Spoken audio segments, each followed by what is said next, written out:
All right, welcome, everybody. Good afternoon, good evening, good morning, depending maybe when you watch the replay on this. And you are definitely able to do that because we make this available on YouTube. And if you're not a YouTube subscriber, we definitely invite you to do that as well. Because we've got a lot of other teachings that we've been sharing. God told me to do this for 52 weeks. And it has stretched itself out. We're more than halfway there. Time to Tell the Truth weekly series. And that goes back to an old show that I remember way back in the day. I'm telling my age, right? To Tell the Truth, where the folks would get up and the one that was telling the truth would be the one that would stay standing up. And that's what our attempt is to do here, that we might hear something maybe we didn't know that was really the whole truth and nothing but the truth. And so for those of you that don't know who I am, Dr. Rosalind Shaw Belt is my full name. Everybody just tends to call me Dr. Roz. A few folks say Oz, but it's with the R. I am the CEO of Dream to Life Productions Ministry, nonprofit and LLC. And I'm a wife. I love being a wife to a wonderful husband and several other things that God has gifted me to do. But today, where I want to focus on is a certified wellness coach. I am not a medical doctor, although I have two doctorates, one's in theology and divinity. But here in this setting, my focus is our health and our wellness and knowing the truth about it. I have a certificate of completion as an entrepreneur and a lifestyle consultant, as well as a certified wellness coach through Flat Belly Lifestyle 2.0 program under Dr. Eric Prince, who is our naturopathic doctor, along with those doctors that are there and our CEO at our company. Today's topic, we're talking about medication. Is your medication helping you, or are you just training for the longest subscription of your life? Because so many of us, and me being a licensed insurance agent, I sit down oftentimes with my clients who are Medicare, which is my main focus, and they pull out bags and just cases of medicine, right? One after the other, and not knowing, most of it you can't pronounce, most of it you don't know what you really need, some of it counteracting with each other. But I think that we need to understand some things about this. So let's get started. Start making your health a priority instead of an option. Because when you think about the major organizations, Big Pharma, they make drugs that don't heal. They don't heal you, they treat you. The food industry is supposed to nourish you. It's full of genetically modified foods, full of food chemicals. They're not there to nourish you. You think about the hospital, if you go there and you feel bad, they don't even know how to make you healthy. They know how to remove the symptoms. So when you look at those three industries and you think to yourself, this is who I'm putting my health in the hands of, you can't do that. You have to be your first physician, not your doctor. You have to be the gatekeeper. You've got to be the gatekeeper. And that's what we're going to be today. We're going to be our own personal gatekeepers. I saw tons of headlines. NBC News, is your medication helping or hurting? DNA tests may be a guide. And they're talking about how some DNAs react a different way to certain medications. Here's another one, NBC News, America, the land of the medicated. Oh my God. America, this was on HuffPost. It used to be Huffington Post. America is overdiagnosed and over-medicated. Americans are taking too much medicine, often casually and unnecessarily prescribed by the wrong people. So it goes on and on and on about the medication. Now, most of us have seen things on television, they interrupt our favorite TV shows or our soaps or whatever we're looking at, our crime dramas, with a commercial talking about medication. Do you know that in other states, they're not even allowed to play commercials on television about medication? You can't miss them. Seemingly during every commercial break, ads promoting the virtues of some new drug, nearly all ending with a dizzying list of potential side effects. Side effects include nausea, vomiting, and diarrhea, which can lead to dehydration. Some quite serious. Elderly dementia patients have increased risk of death or stroke. The bevy of side effects often leave consumers confused and concerned. Oh my God, I wish I could remember the list of the side effects, but my Lord. The medicine is not going to cause all those side effects. The medicine can cause all of those side effects. And I think that that's a major, major nuance. Now, a new era in medical advertising as the FDA's new transparency rule takes effect, setting out 5 general standards to help ensure these medical ads are clear and not misleading. Side effects must be clearly spelled out in language that is consumer friendly. TV ads must present drug information with audio and video at the same time. Gone are those rapid-fire disclosures. On-screen text must be easy to read, and nothing should distract from understanding the major side effects. The new rule applies to pharmaceutical companies, manufacturers, and distributors of prescription drugs, but does not address the flood of potentially misleading content on social media. NBC News reached out to 8 drug manufacturers. Sanofi, makers of Dupixent, responded, saying in part their advertising keeps consumers well informed about their medicines and vaccines and that it adheres to all applicable rules and regulations. In guiding principles Big Pharma laid out in 2018, they say their prescription medicine ads provide accurate, accessible, and useful health information to patients and consumers. No matter how far I think the FDA tries to go with this, nothing obviously is going to replace a conversation that a patient's going to have with their doctor. So to do that. Now, guys, manufacturers are not required to elaborate on how a drug works or precisely which patients would benefit from taking it, which is another reason you should always consult with your doctor. Drug makers have 6 months to come into full compliance with this new rule. And one thing that is still unknown is how aggressively the FDA will enforce the requirements. Savannah? That's the question. All right, Liz, thank you. Hey, thanks for watching. Don't miss the Today Show every weekday at 11 a.m. Eastern, 8 Pacific on our streaming channel. Today. So we are constantly seeing rules and laws change as it relates to our drugs, our prescription drugs. But the thing is that we've got stuff going on in this country that doesn't happen anywhere else. America is sick and getting sicker by the moment. Is it any wonder then that healthcare costs continue to surge out of control, outpacing every other sector of the economy? Starbucks pays more for healthcare than it does for coffee beans. General Motors pays more for healthcare than it does for steel. 17 cents of every dollar spent in the U.S. goes to healthcare. That's 1/6 of all spending. 48% of all federal spending is related to healthcare. Not surprisingly, as of 2018, healthcare became the biggest business in the country. And the killer, literally, is that we're not getting healthier. Why is that? Complex question. But we can boil it down to 2 things. 1, we don't pay enough attention to our own health. Strange, our health is our greatest asset, and yet we often abuse it. We eat food that doesn't nourish, avoid basic exercise, and ignore sleep. 2, we doctors don't pay enough attention to basic patient needs. The healthcare system rewards us for doing things to people, not for people. The result? A very expensive system to treat the most obese, medicated, comorbid population in the world. Let's look at these problems a little more closely. Obesity. According to data from the National Health and Nutrition Survey, 2 in 3 adults were considered to be overweight or obese. That was in 2014. This is a serious problem in and of itself. According to a CDC study of the COVID pandemic, 78% of hospitalizations were among those overweight or obese. Overmedicated. 10 years ago, we doctors prescribed 2.4 billion drugs. Last year, it was nearly 5 billion. Did disease really double in the last 10 years? No. It's just easier to push pills than to push real solutions. Comorbidity. Let's take type 2 diabetes as our example. It's been rising at an alarming rate, especially among young people. According to the CDC, new cases are increasing at a rate of 4.8% per year.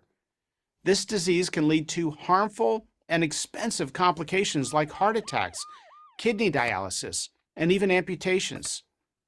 2 groups are unhappy with how we treat these conditions: patients and doctors. Surveys show rising levels of patient dissatisfaction with the medical care they're receiving, while other surveys reveal rising rates of physician burnout. So what does the future look like? More sickness, more procedures, and more pills at an ever-increasing cost? Well, if we keep doing the same things that we've been doing that haven't worked for the last 25 years, the answer is yes. But that's the very definition of insanity. We need to take a fresh approach. It will require the combined efforts of two groups, patients and doctors. The best way not to become a patient is to be healthy. Healthy people rarely need pills or expensive surgery. Over 75% of healthcare costs go to chronic diseases. As a doctor, I can tell you the hard part about chronic disease is not telling people what to do, it's helping them do it. That takes time. It's almost impossible to do in quick 10-minute office visits where doctors have to bill for everything they do. Again, the treatment of type 2 diabetes is an excellent example. It's a chronic disease for which people either take a medication or insulin injections. Yet most people with type 2 diabetes can come off their insulin simply by changing what they eat. When a disease can be cured by a lifestyle change, medication should be the last resort, not the first. This requires a partnership between doctor and patient. Both have to make a commitment to get to the underlying cause of disease rather than simply treat symptoms. Fortunately, there's a new wave of healthcare professionals who want to make this approach a reality. We're treating diabetes with cooking classes, not just insulin. We're treating more back pain with ice and stretching and physical therapy than just surgery alone. We're treating high blood pressure with healthy foods, yoga classes, stress management, and better sleep instead of just putting people on pills. I go into all of this in much more detail in my book, The Price We Pay: What Broke American Healthcare and How to Fix It. America has the finest healthcare system in the world, the most skilled doctors, the most advanced diagnostic and surgical techniques. It's there if you need it. The trick is to reduce the odds that you will need it. That's not your doctor's responsibility. That's not the government's responsibility. That's yours. We can have great healthcare, be healthy, and save billions of dollars. They're not mutually exclusive. It will take two groups to get it done: patients and doctors. I'm Dr. Marty Makary, Professor of Surgery and Health Policy at Johns Hopkins University for Prager University. Thank you for watching this video. Now, he said a mouthful. It's our responsibility. If we didn't get anything else out of that, we should have gotten that. It is our responsibility. Now, what I'm about to share today, this information is for educational purposes only and is not intended as medical advice. Always consult with your qualified healthcare professional before making any changes to your medication or your treatment plan. What my goal is here is to empower you with knowledge about your health so that you can make informed decisions with or without the collaboration with your healthcare provider. So let's get started, because medication can possibly be a subscription for the rest of your life, if you allow it to be. Because medications are some of the greatest healthcare discoveries in the past few centuries. Hundreds of pharmaceutical drugs are available to relieve symptoms, treat medical conditions, and prevent diseases. However, most medications, while working to achieve their goal targets, usually do more than what they're supposed to do, which is the reason for side effects. Side effects are unexpected and often unwanted reactions because the medication acts on more than just the target tissue or gland. For example, Benadryl. Oh, I'm not going to say that long name. Let's just go with the Benadryl. And antihistamine, commonly used to do what? Treat allergy symptoms. It does this by blocking a chemical called acetylcholine. However, the blocking of this chemical also causes a side effect of dry mouth, constipation, and drowsiness. Opioid painkillers and blood thinners are known to have potentially serious. There's been an opioid epidemic, right?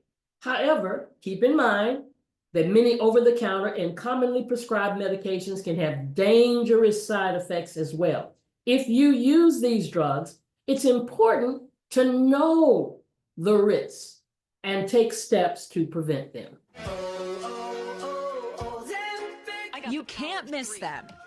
Seemingly during every commercial break, ads promoting the virtues of some new drug, nearly all ending with a dizzying list of potential side effects. Side effects include nausea, vomiting, and diarrhea, which can lead to dehydration. Some quite serious. Elderly dementia patients have increased risk of death or stroke. The bevy of side effects often leave consumers confused and concerned. Oh my. So now I just want you to hear that again, because we see that commercial in front of us over and over and over again. So let's talk about some medications that can have some serious and life-threatening side effects. ACE, converting enzyme inhibitors like lisinopril, captopril, enalapril. I mean, most of us have that medication, and we see, I was just on the phone with somebody just this week, getting a list of their medications. And these drugs are used mostly for high blood pressure and heart failure. They act by indirectly relaxing and widening the blood vessels to reduce the blood pressure and decrease the work on the heart. These inhibitors are usually well tolerated. However, rarely they can cause all these kinds of things, which is like sudden swelling of the mouth, tongue, throat, leading to difficulty breathing. That can be life-threatening if it's left untreated. Number 3, high-dose aspirin. Now, I'm not necessarily talking about the low-dose 81 milligram aspirin that you might be taking to prevent heart disease and stroke. Specifically, the high-dose aspirin can put you at a higher risk for high blood pressure. Yes, it can cause fluid retention, it can cause a decrease in kidney function, and it can cause a tightening of the blood vessels. Aspirin can do other things as well. When you're taking a high dose of aspirin, it can increase your risk for bleeding. So for peptic ulcer disease, or if you have a fall, it can increase your risk for a head injury or a brain bleed. Now, I'm gonna let these doctors, these are medical doctors. This lady, she's a kidney doctor.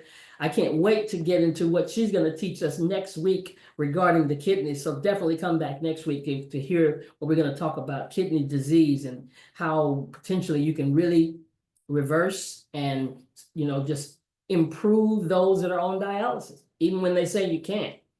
But there's some other medications that have serious or life-threatening side effects. Statins, simvastatin. I hear all these names when I'm writing them down looking for a prescription drug plan for people.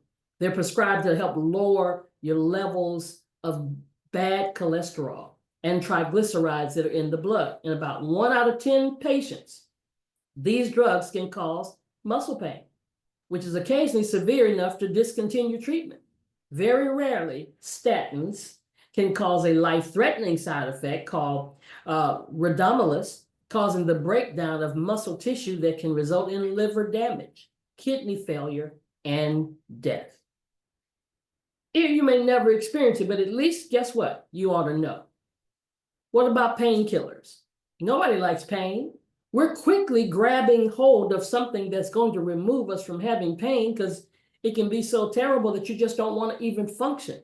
But painkillers like Tylenol, Motrin, Advil, ibuprofen, Aleve, they're over the counter. They're easy access. They're widely used to alleviate fever and mild to moderate pain. However, doses exceeding 3,000 milligrams can cause liver failure.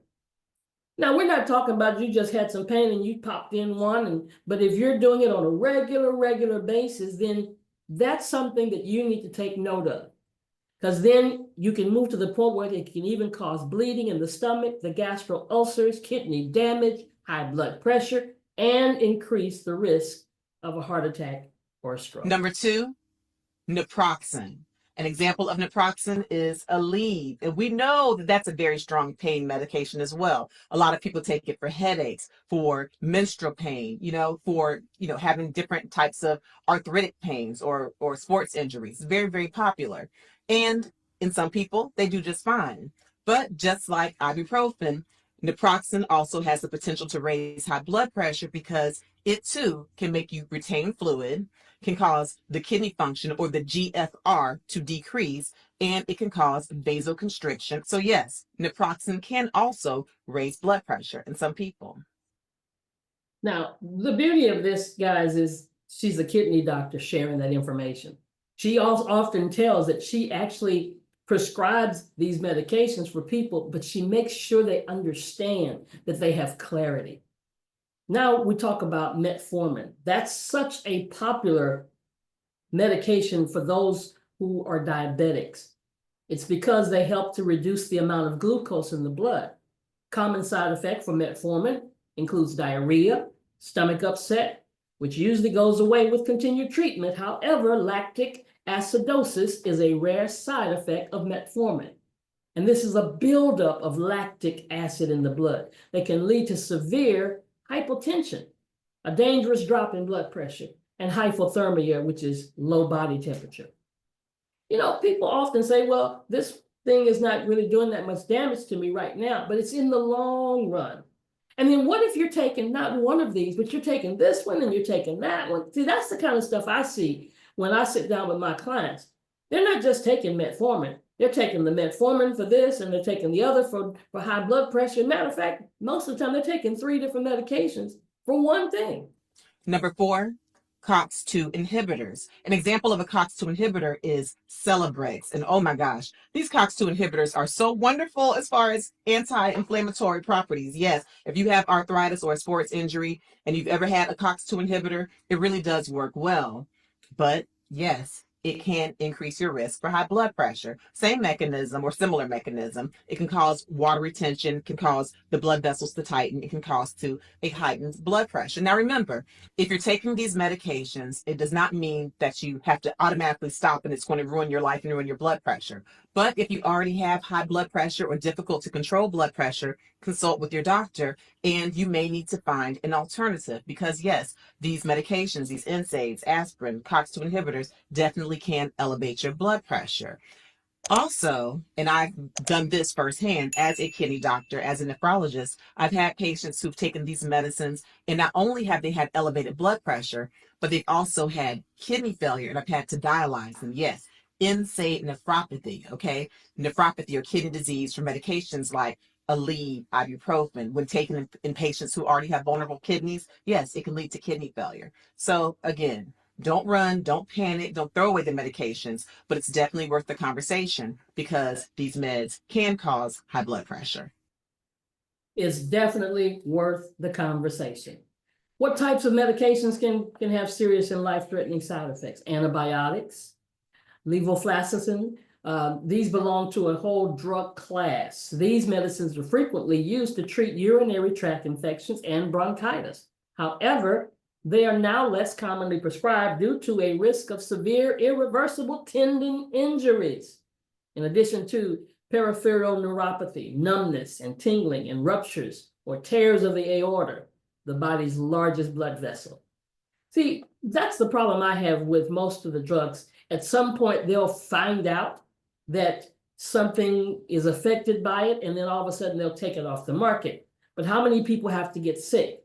Because let's just be real, it's all chemicals, right?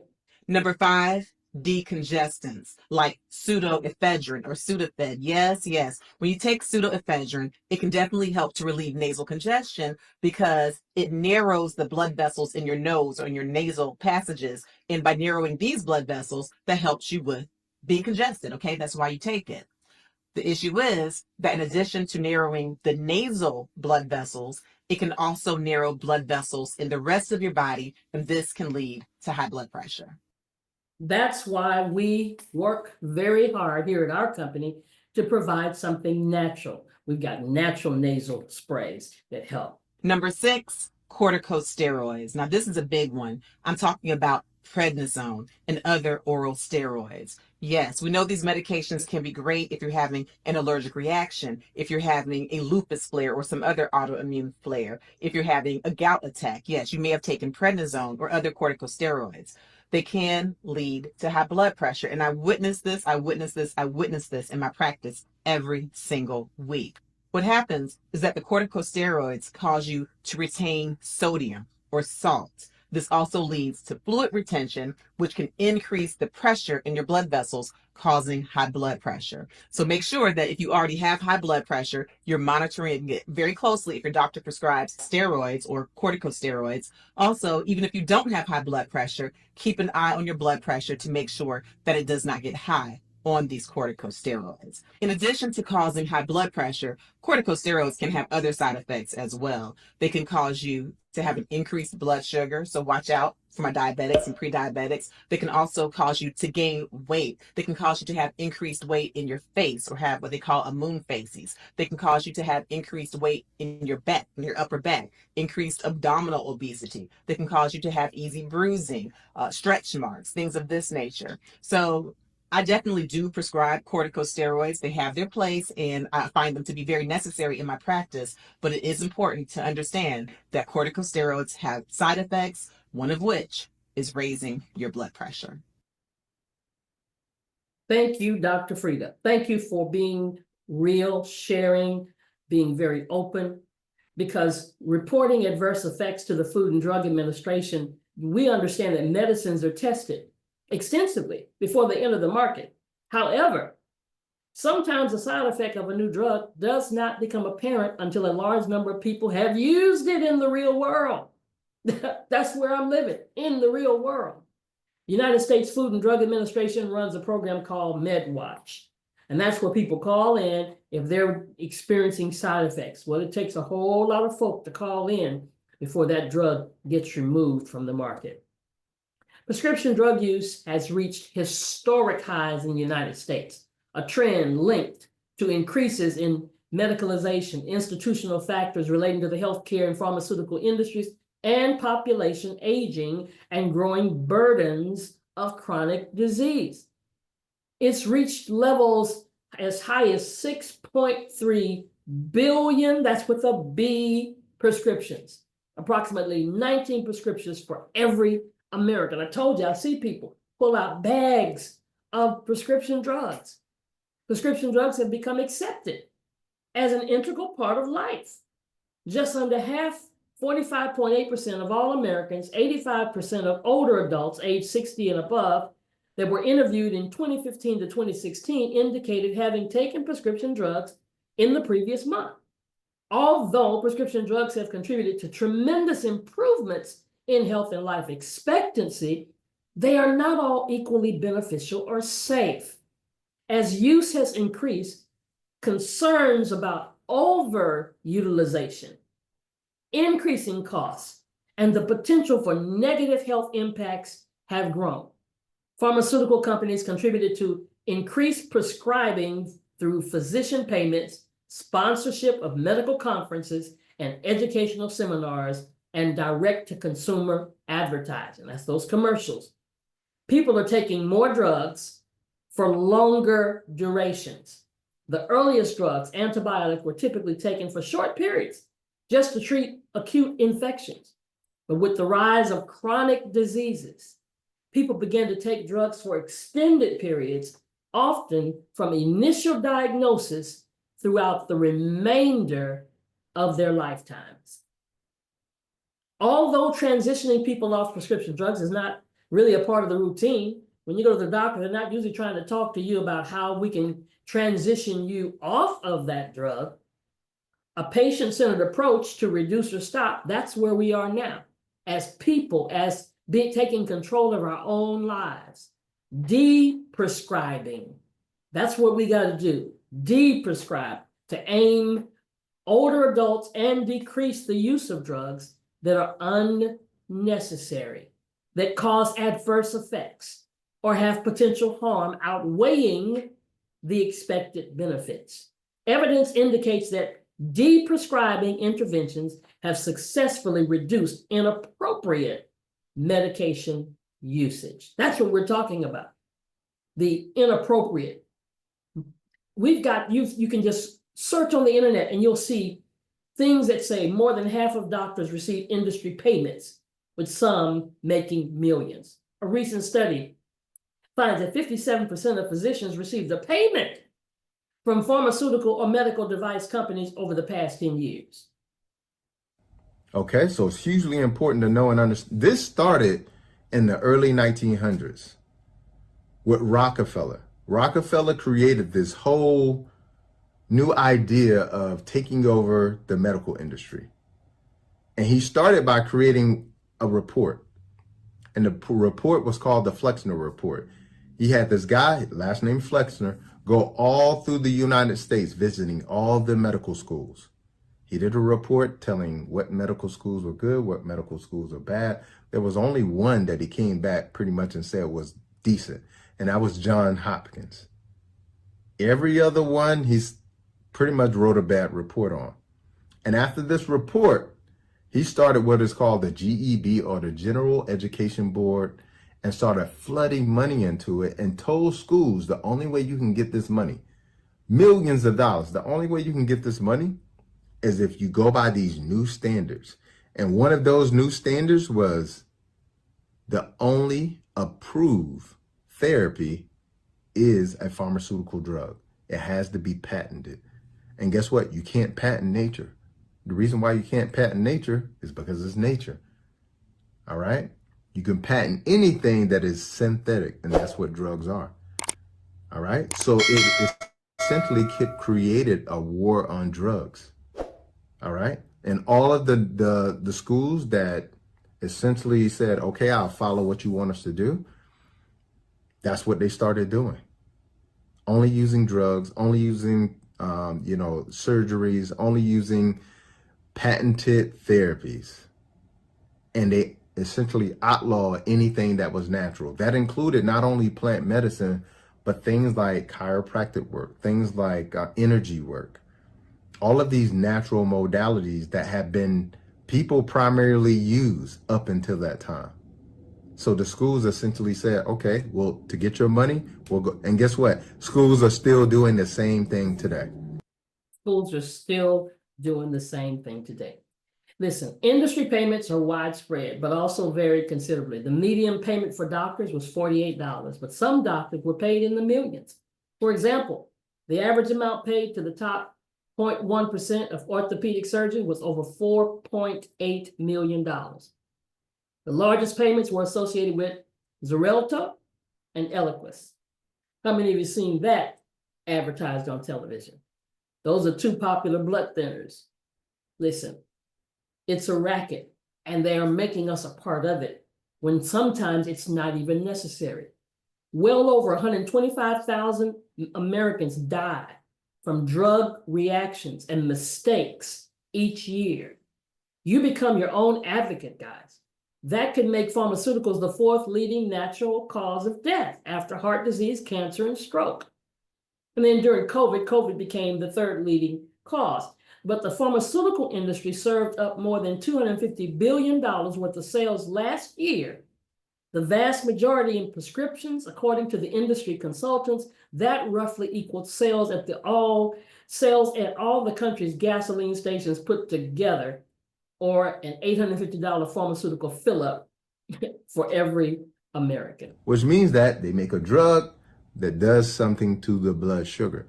But that is the symptom, not the cause. If you address the symptom and never address the cause, guess what? You're going to be a lifelong patient. That's all that means. You're going to be a lifelong patient. That means this is why there's no drug for a chronic illness that you start and then it heals you. Name one. Not even over the counter. We don't even have a cure for the common cold, okay? Let alone high blood pressure, let alone diabetes, let alone strokes. People don't even know, like, if you ask your doctor what's causing the clots, like, let's start there. But we can't start there because we don't have the foundation, all right? So we're constantly looking at you from an individual standpoint. So hugely important, they do not teach us the connection of the body. I'm going to tell you something that's going to sound a little bit radical, but there is no heart, there is no gallbladder, there is no kidneys, there is no lungs. Everything works in unison like a symphony. So when you got an issue in your lungs, trust me, you got issues other places because everything is intimately connected. As a matter of fact, when if one cell started to become cancerous, every other cell in the body is alerted. We have 75 trillion cells in our body. So as soon as one cell becomes cancerous, the reason why you don't develop cancer is because neighboring cells see it happening, feel it happening, and communicate to virtually every cell in the body. And so when you get that disconnection with your body, the same disconnection that happens with the thinking around healing in the modern medicine system, now it doesn't alert those other cells. So that cancer is free to grow and roam in progress without notice. Okay? But this is a huge issue. It's a huge issue in modern medicine, not understanding that everything is intimately connected. There is no, trust me when I say this, everything is one in our bodies. I know it doesn't look that way, but you literally could have a toe issue that affect your liver, okay? You can have a spinal issue that affect one of your organs, okay? It's hugely important to understand that everything is intimately connected. I know that to be true because I had a relative that had problems in their teeth, in their gums, and it caused an aneurysm in their brain because they didn't get the medication that they needed. Medication, it's the longest subscription. I mean, literally, the pharmaceutical industry has followed a brilliant two-pronged strategy to maximize its profits. Raise prices, increase consumption. Most of the attention is focused on just one side of the equation, the prices. We hear that going on in the government, taking away certain things regarding the prices. But with politicians and advocates on both sides of the aisle vowing to lower drug prices and then now trying to raise the drug prices, few people are talking about overprescribed medications, which not only adds to the cost of drugs, but also harms millions of Americans each year. Americans, these are just ads that you see, just headlines. Americans will spend half their lives taking prescription drugs, the study finds. American boys and girls born in 2019 can expect to spend 48 to 60% of their lives respectively taking prescription drugs, according to a new analysis. As an American, I'd like to know this, what medications I'm putting in my body, and how long can I expect to take them? When the doctor diagnoses it, are you saying to me that I have to take it for the rest of my life? Are you saying to me that there's no other solution? Are you saying to me there's no other option for me? The years that people can expect to spend taking prescription drugs are now higher than they might spend in their first marriage, higher than they spend in getting an education or being in the labor force. It's important to recognize the central role that prescription drug use has taken on in our lives. Listen, it's tough. We live in a society of over-medicated America. Not only are people now taking more medications than ever, but doctors are prescribing more than ever too. When you look at the state of overprescribing in the United States and what the medical world is doing to combat the problem, you don't see the problem being helped. 70%, there's a 70% the percentage of Americans who take prescription drugs for various health reasons. The number of medications the average American family takes annually is 12. 5% of the percentage of U.S. healthcare costs spent on prescription drugs in the 70s, that amount has doubled since then. $200 billion, that's the increase in prescription drug spending by the United States government in the past 2 decades. Antibiotics, you heard Dr. Frieda talking about it. They're the most over-prescribed medication in the country. 10% of sore throat cases in adults are due to strep throat, but doctors admit to prescribing antibiotics. 60% of patients with sore throats, they see. Penicillin, the most common antibiotic, is prescribed in 9% of doctor visits in the United States. And because of the overprescribing of antibiotics, the bacteria that these drugs are meant to kill have adapted to them, creating superbugs. 2 million people. 2 million people became infected with antibiotic-resistant bacteria each year, resulting in 23,000 annual deaths. Stimulants, because of the overdiagnosis of ADHD in children. We're so quick to put a label on our kids. Stimulants like Ritalin are overprescribed. Today, about 5 million children carry that diagnosis of ADHD, and nearly 2 million are using the drugs prescribed to treat the disorder because of the stimulating side effects. It's one of the most abused prescription drugs by young people. Painkillers. 259 million number of prescription doctors wrote for painkillers in 2012. 16,600 number of deaths in 2010 from opioid overdose. And then when we look at the leading drugs worldwide based on projected 2024 sales, we see drugs that we see amplified on television.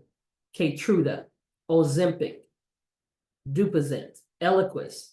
I know you recognize some of these names. Maybe you're using them yourself. The analysis reveals that hospitals even collect 91% of the gross profit margin while serving just 53% of patients receiving physician-administered medications. The analysis shows that hospitals retain more than biopharmaceutical manufacturers for medicines administered in the outpatient setting. For every $100 spent on physician-administered drugs in the hospital retained $58, while the manufacturer received less than $42. This suggests that hospitals are earning more from administering medicines than the manufacturer who created the medicines, and is consistent with recent research published by the Moran Company, which found that in the commercial market, hospitals retain 2.4 times their acquisition cost for a basket of 20 brand medicines. I've seen it happen oftentimes. You're in the hospital and you get something you never got before when you were with the doctor. So what country consumes the most prescription drugs? I really don't have to ask this question. I know you guys know. It's us, the United States. These are the countries with the most pharmaceutical spending per capita. Starting off the list at number 5 is Switzerland. Switzerland spends $803 per capita. Number 4, by a nose hair, is Korea. This technology giant is no stranger to pharmaceutical spending, spending also $803 per capita. At number 3, no stranger to medical criticism, is Canada. Canada's pharmaceutical spending per capita is $914. At number 2, we're going back to Europe with our boys over in Germany. That's right, Germany spends over $1,000 per capita. But the country with the most pharmaceutical spending per capita is the United States. The United States pharmaceutical spending per capita is $1,432. So the question is, do we need all these drugs? A relative handful yanked many people away from almost certain death. Yes, we know that. We're not saying remove them all, because when it yanks you from death, absolutely, like some antibiotics and AIDS medicines, necessary. Though carrying some risks, other drugs such as cholesterol-cutting statins, they help a considerable minority dodge potential calamities like heart attack or stroke. You still take it and you still have a stroke. You still take it and you still have a heart attack. So we're taking way too many drugs for dubious and exaggerated ailments. The Truth About Drug Companies is a book that's been out there, and the editor and author, Dr. Marcia Angel. What the drug companies are doing now is promoting drugs for long-term use to essentially healthy people. Why? Because it's the biggest market. So I'm going to say this again in our closing. This information is for educational purposes only and is not intended as medical advice. Always consult with your qualified healthcare professional before making any changes to your medication or your treatment plan. Our goal today, our goal when you watch this, is to empower individuals with knowledge about their health so they can make informed decisions with or without the collaboration with their healthcare providers. I want to share this video that I edited. It's by a well-known comedian, and he's well known for his humor. He's well known for his comedy, but he's also well known for his cursing. So I've done my best to edit out all of that. Just check this out. Because I'm going to give you a prime example. They supposed to be putting medicine in America to help feel better and help you live better. But the medicine, they out making their money. They give you one medication supposed to fix them, and the side effect, your leg. Then they give you another one to fix that, and it fuck up your arm, and now you on 2 medications looking like a flamingo in front of your children. These don't give a just 1 month, they say this is the best medicine ever. It'll cure everything. And then 3 months later, you hear this quiet commercial. Have you or one of your loved ones been killed from using our medicine? Dial 1-800-RBAD. That's 1-800-RBAD. Our-bad. That's exactly what happens. Modern medicine is best used for life-saving emergency medicine or catastrophic situations. So that means if you did have a heart attack, then it probably would be good to go into the hospital, because now they can use the defibrillator paddles. Now they can use things to quickly get your blood pressure back up if it's dropped down low. So modern medicine is really good for life-saving medicine. Let's say somebody get hit by a car in a car accident. Modern medicine is great for that. So again, I'm trying to be as non-biased as possible. Modern medicine does have a place, and that is the place that is very well suited: catastrophic or life-saving emergency medicine. And I'll tell you, like, if I step off the curb, get hit by a bus, do not take me to the herbalist. Take me to the hospital. Take me to the emergency room. All right. Wow. And so coming from the pharmaceutical side of things and then going to the natural medicine side of things, I was trying to figure out, well, what's the difference? Because we were actually taught in school that, most medications at the beginning of this pharmaceutical industry boom, 50% of them had a plant-based derivative. That's right. And so the vast majority of drugs were created based on plants, the active ingredients in plants that actually heal people. That's right. And so my thing was, why don't we just use the plant? Because even when you think about vitamin C, what they're using is just ascorbic acid. And the ascorbic acid is like just the packaging on vitamin C. It's not actually this complex of a multitude of things that are actually in the vitamin C. And so, like, the question I always tell people, or the statement I always make to people, is that modern medicine is there to manipulate our biochemistry. And it does a really good job of that. That's right. And so if you take a high blood pressure medication, it'll lower your blood pressure, but it doesn't mean that it's corrected the root issue. Whereas when you're looking at natural medicine, it's a correction of your biochemistry. Right. So it's correcting your biochemistry back to its default state. Exactly. And I think that's what people don't get about natural medicine, is that, the idea, if you truly want to heal, you have to correct your biochemistry, because you weren't born with hypertension. You weren't born with diabetes. No. And so it's important to know that there's been a misalignment. There has been a misalignment. Let's not allow the medication that we may be on to be a subscription that we're on for the rest of our lives. Let's begin to look for, what did he just say? The plant-based food, the plant-based diet, making the necessary changes that we have to make in our lifestyle to take back control of our lives, and watch and see the difference we'll make every single day.